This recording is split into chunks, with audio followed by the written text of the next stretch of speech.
જૂનાગઢના રાજા જ્યારે નવઘણનો જન્મ થયો ત્યારે સોરઠ પર મોટી આફત આવી હતી. કહેવાય છે કે સિંધના રાજાએ સોરઠ પર આક્રમણ કરીને રાજ્ય કબજે કર્યું હતું.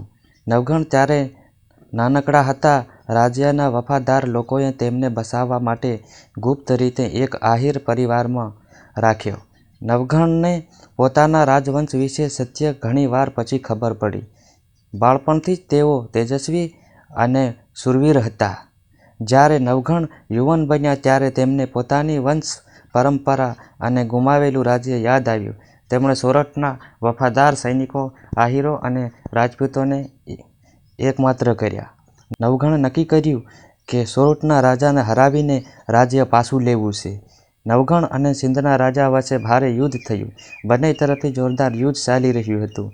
નવઘણની સેના સંખ્યામાં ઓછી હતી પણ બુદ્ધિશાળી હતી. સિંધની સેના વધુ શક્તિશાળી અને સંખ્યા બળમાં મોટી હતી.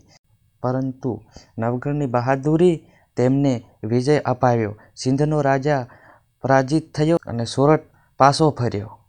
વિજય બાદ નવઘણે ઉમરકોટ કિલ્લાને મજબૂત બનાવ્યો. નવઘણ કૂવો ઉમરકોટમાં આવેલો છે. પ્રાચીન કૂવો તેમના નામે ઓળખાય છે. તેમના શાસનકાળમાં સોરઠમાં શાંતિ અને વિકાસ થયો. રાજા નવઘણની કથા આજે પણ ગુજરાત લોકગીતો, વાર્તાઓ જીવંત છે. નવઘણ એટલે જૂનાણાનો ધણી રા નવઘણ.